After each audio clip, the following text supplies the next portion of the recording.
અમરેલી જિલ્લામાં ગઈકાલ રાતથી જ વરસાદ વરસી રહ્યો છે અને અંધરાધાર વરસાદને પગલે અમરેલી જિલ્લાના ગ્રામીણ ગામડાઓ છે ત્યાં હાલ રસ્તરબોળની સ્થિતિ સર્જાઈ ગઈ છે અને અનેક નદી નાળા છલકાઈ ગયા છે, જ્યારે અનેક ચેકડેમો છે તે પણ ભરાઈ ગયા છે। ત્યારે અમરેલી જિલ્લાની જો વાત કરીએ તો અમરેલી જિલ્લામાં સૌથી વધુ વરસાદ વડિયા પંથકમાં પડ્યો હતો। વડિયા પંથકમાં ભારે વરસાદ બાદની સ્થિતિ લગભગ 7 ઇંચ જેવો વરસાદ ત્યાં નોંધાઈ ગયો છે। ત્યાં સુરવો નદી છે તેમાં પણ નવા નીર આવી ગયા છે। 9 ફૂટ જેટલો ડેમ છે તે ભરાઈ ગયો છે। અત્યારે ગુજરાત તકની ટીમ રિયાલિટી ચેક કરવા માટે સાવરકુંડલાથી રંગોળા જવાનો જે સ્ટેટ હાઈવે છે ત્યાં પહોંચી છે। આપ જોઈ શકો છો કે અહીંયા પોલીસ જવાનો પણ તૈનાત છે। હાલમાં આ આખો માર્ગ છે તે સાવરકુંડલાથી રંગોળા ભાવનગર જવાનો સ્ટેટ હાઈવે છે તે માર્ગ અત્યારે બંધ થઈ ગયો છે। શેત્રુંજી નદીના પાણી છે તે અહીંયા ફરી વળ્યા છે અને આખો વાહન વ્યવહાર છે તે બંધ કરવામાં આવ્યો છે। વહીવટી તંત્ર પણ સંપૂર્ણપણે સતર્ક જોવા મળી રહ્યું છે। હાલમાં જે રીતે અમરેલી જિલ્લામાં મેઘો રસ્તરબોળ થઈ ગયો હોવાને કારણે અમરેલી જિલ્લાના મોટા ભાગના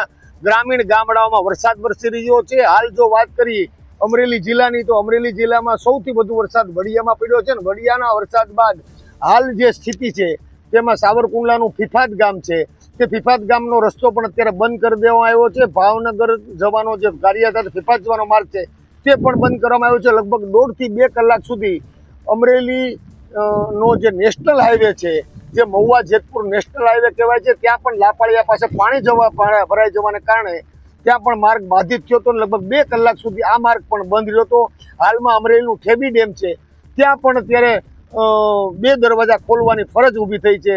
અમરેલી જિલ્લાની જો વાત કરીએ તો અમરેલી જિલ્લાના વડિયા લાઠી સહિત અનેક વિસ્તારો પાણીમાં રસ્તરબોળ થઈ ગયા છે। હાલમાં જો લીલિયા પંથક છે જે સાવરકુંડલા તાલુકાના વિધાનસભા ક્ષેત્રનું ગામ આવે છે આ તાલુકામાં પણ અંધરાધાર વરસાદને પગલે ત્યાંની નાવલી નદી પણ 2 કાંઠે વહેતી થઈ હતી। હાલમાં જો વાત કરી તો એ વિસ્તારના જે નીચાણવાળા વિસ્તારો છે એ નીચાણવાળા વિસ્તારોમાં પણ પાણી ભરાઈ ગયા હતા। લીલિયાના સિવિલ હોસ્પિટલના જે રહેણાંકી વિસ્તાર છે ત્યાં પણ પાણી ભરાઈ જવાને કારણે વહીવટી તંત્ર ત્યાં પહોંચ્યું હતું। હાલમાં અમરેલી જિલ્લાના 2 માર્ગો છે તે બંધ કરી દેવામાં આવ્યા છે। સ્થાનિક ધારાસભ્ય મહેશ કસવાળા છે તે પણ અહીંયા પહોંચ્યા હતા અને તે પણ અત્યારે મેદાનમાં ફિલ્ડમાં હતા અને તે બંને રસ્તે તરફ જઈ આવ્યા હતા અને વહીવટી તંત્રને સૂચના આપી હતી કે માર્ગો પર પોલીસ તૈનાત રાખવામાં આવે જેના કારણે કોઈ વાહન ચાલક છે તે આ કોઈ માર્ગ પાણીમાં ન જઈ શકે। અમરેલી સાવરકુંડલા સહિત આજુબાજુના વિસ્તારમાં વરસાદને કારણે ખાસ કરીને અમરેલી બગસરા વિસ્તારને કારણે પાણી ખૂબ પ્રમાણમાં નદીઓમાં આવ્યું છે।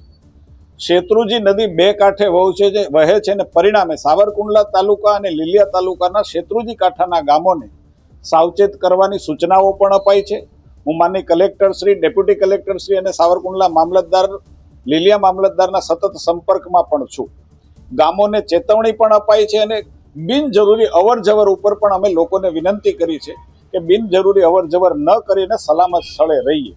ખાસ કરીને સાવરકુંડલાથી લીમડા જતો આપણો માર્ગ એને તાત્કાલિક બંધ કરવામાં આવ્યો છે। સાવરકુંડલાથી અમરેલી માર્ગ પણ બંધ કરવામાં આવ્યો છે અને સાવરકુંડલાથી ગારિયાધાર જે વાયા ફિફાદ અને શેલણા થઈને જાય છે ત્યાં પણ પોલીસને રાખી અને જો ઓવરટોપિંગ થાય તો એ માર્ગને પણ બંધ કરવા માટેની સૂચનાઓ પણ આપી છે। વરસાદને કારણે કોઈ જાનહાનિ ન થાય એ સરકારની પ્રાયોરિટી છે।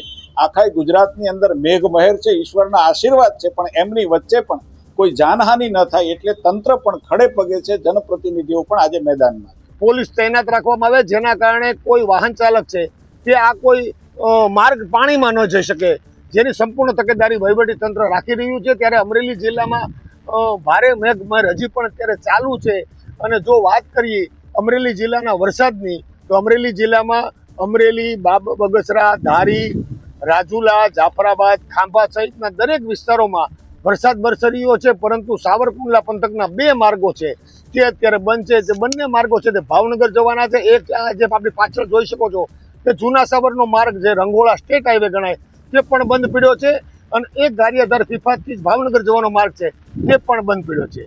ફારૂક કાદરી, ગુજરાત તક, અમરેલી।